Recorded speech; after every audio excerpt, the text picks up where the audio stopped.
Olá, bem-vindos, bem-vindas a mais uma Alfabetização em Foco.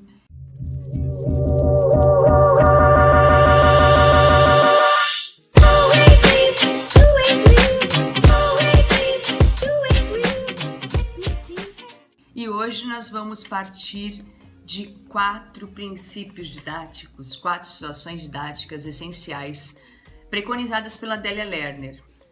Leitura feita pelo aluno, leitura feita pelo professor, escrita feita pelo aluno, escrita feita pelo professor. Se eu quero ter alunos leitores, alunos escritores, produtores de texto, eu tenho que me preocupar em criar situações didáticas em que eles estejam no papel de escritores e leitores diariamente. Mas nessa fase de pandemia, de isolamento social, de atendimento remoto, como que eu faço isso? Em rodas de conversa, em rodas de leitura, rodas de indicação literária, listas como nós falamos no vídeo passado. E hoje eu trago para vocês um livro chamado Assembleia dos Ratos, não sei se vocês conhecem, que eu gosto muito, é do Maurício de Souza e ele tem ilustrações lindas, né? Como não poderia deixar de ser, já que é do Maurício, e faz parte de uma coleção chamada Fábulas Ilustradas. A Assembleia dos Ratos tem uma semelhança muito grande com a situação que nós estamos vivendo, por isso eu escolhi essa leitura para hoje. Ratolândia era o melhor lugar do mundo para um rato viver. Nunca faltava comida, os vizinhos se ajudavam, as crianças brincavam livremente, enquanto os mais velhos conversavam na varanda de suas casas, liam um jornal ou tricotavam. Já os jovens exploravam as redondezas, vamos descobrir uma nova caverna, começava o líder da turma. E assim passavam os dias, alegre como numa colônia de ratos. Mas um dia, um rato enorme, de pelo eriçado e rabo comprido, chegou à vizinhança e a vida dos ratos virou de cabeça para baixo. Foi um zum zum zum daqueles. Vizinha, preciso lhe contar uma coisa. O que foi? Assim você me assusta. É de dar medo mesmo, um gato está rondando a Ratolândia. Os fofoqueiros de plantão logo se encarregaram de espalhar a notícia e em poucos minutos o alvoroço tinha tomado conta da comunidade. Os mais velhos não saíam mais de suas tocas, mas não deixavam, é claro, de ler o jornal. Veja o que diz essa notícia, é de arrepiar os pelos. Na noite passada, o gato atacou 4 ratos e nenhum sobreviveu, dizia o avô para o seu aterrorizado neto. Na toca ao lado, uma senhora já não tomava mais o chá das 6 com os amigos, mas não perdia as últimas novidades. Violeta, abre a frestinha da janela, você tem notícias do filho da vizinha da esquina? Soube que ele não voltou mais para casa. Que medo! Eu não saio da minha toca, crianças e jovens também tiveram que ficar em casa, sem poder brincar juntos. A tristeza tomou conta da Ratolândia, poucos se arriscavam a colocar a cara na rua, só em casos de extrema necessidade. Seja o mais discreto possível, fale baixo, ande ligeiro, afinal todo cuidado é pouco quando se trata do tal gato, recomendava a mamãe ao filho já bem crescido. Isso não pode continuar assim, temos que fazer alguma coisa ou passaremos o resto de nossas vidas com medo deste gato, desabafou em alto e bom som um jovem rato. Todos foram ver quem falava em acabar com aquele terror e que ameaçava a Ratolândia. As crianças olhavam para os pais na esperança de que aquelas palavras trouxessem a esperança de liberdade de volta. Que saudade de brincar de esconde-esconde lá fora, dizia um ratinho que saiu correndo para juntar-se à multidão. De jovens que se formou em volta do valente rato, unidos venceremos, unidos venceremos, cantavam em coro, pois acreditavam que juntos eles finalmente conseguiriam afugentar o felino. Então os ratos mais velhos convocaram as famílias para uma assembleia. Todos poderiam dar opinião sobre como enfrentar o terrível gato e acabar com aquele raticídio. Que tal se atacarmos em grupo quando ele estiver dormindo? Sugeriu alguém. E se ele acordar antes? Questionou o mais velho. Eu que não iria de jeito nenhum, respondeu o rato mais medroso de todos. Eu acho que seria melhor envenenar a comida dele, disse um, que estava calado no cantinho. Ora, ora, como vamos encontrar veneno por aqui se mal podemos sair? Uns diziam que ninguém deveria sair da toca enquanto o gato estivesse em Ratolândia. Outros retrucavam que ele podia ficar por lá para sempre, e ninguém se entendia, pois todos estavam unidos apenas pelo medo. Mas, de repente, um jovem teve uma brilhante ideia. Que tal se colocarmos um guiso no pescoço do gato? Assim, sempre que ele se aproximar, vamos ouvi-lo chegar. Boa, boa, aplaudiu o amigo. Daí poderemos fugir a tempo, completou o outro.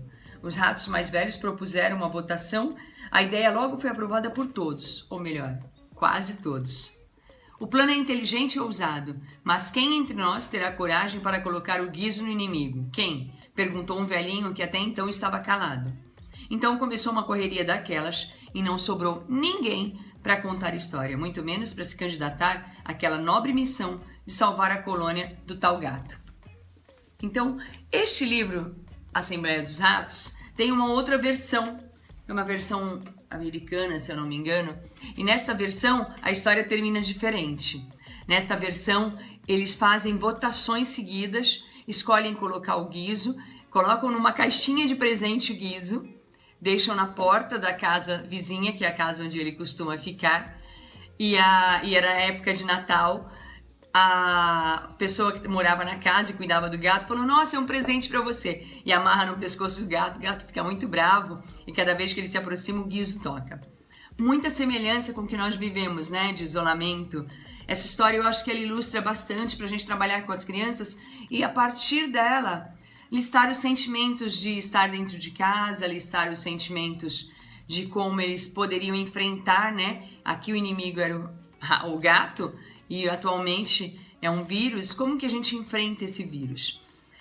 Como nós estamos falando de casas aqui, a minha sugestão, lembrando das 4 situações didáticas essenciais, leitura pelo professor, leitura pelo aluno, escrita pelo professor, escrita pelo aluno, seria propor que eles colocassem etiquetas na casa, e essas etiquetas seriam identificando os cômodos, ou se você trabalha numa comunidade em que nós trabalhamos em comunidades às vezes, que a casa tem 1 ou 2 cômodos, identificar alguns objetos da casa, ou fazer seleções, separar comida de livros ou de roupas e colocar etiquetas também, ou ainda sortear com eles letras na caixinha, sortear letras na caixinha, e essas letras serviriam para que ele buscasse objetos e apresentasse na aula seguinte. Então a letra de hoje sorteada é a letra S. Trabalharia com eles algumas palavras que iniciam com a letra S, e no encontro seguinte, né, esse encontro online, eles deveriam trazer esses objetos que eles encontraram na casa que iniciam com a letra S. Essa é uma atividade. Outra atividade que seria interessante era jogar o dado, né, ou 2 dados, e o número que caísse, você olha na chamada, olha, aí o número 2 é o aluno, é a Bianca. Bianca, que animal é esse? Quem poderia ajudar a Bianca? Este animal começa com que letra? Vamos escrever o nome desse animal? Porque o livro fala de animais também, tentando fazer uma relação direta com o que nós trabalhamos na leitura. Uma preocupação que eu tenho visto algumas atividades, que nós acabamos trabalhando muito buscando atividades diferentes, mas atividades que não têm conexão uma com a outra. E essas atividades que não estão organizadas numa sequência, elas acabam não trazendo um efeito tão positivo quanto nós gostaríamos, porque ela não causa reflexão, ela não tem atividades de sistematização de aprendizagem. O que eu trabalho com ele deve ter uma continuidade, tem que estar linkado, senão eu não acesso o caminho da aprendizagem, a rota neural da aprendizagem. O que eu trago são atividades soltas, que a criança às vezes demanda um tempo realizando essas atividades, a família também, mas que eu não tenho um efeito de aprendizagem lá na frente, porque ele não refletiu sobre o sistema, porque ele não foi questionado, porque ele não gastou um tempo dele usando suas hipóteses ou colocando em xeque suas hipóteses.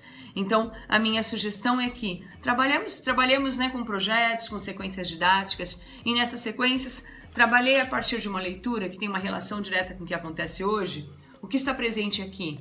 Casas, cômodos, animais. Vou explorando isso em atividades de leitura e em atividades de escrita.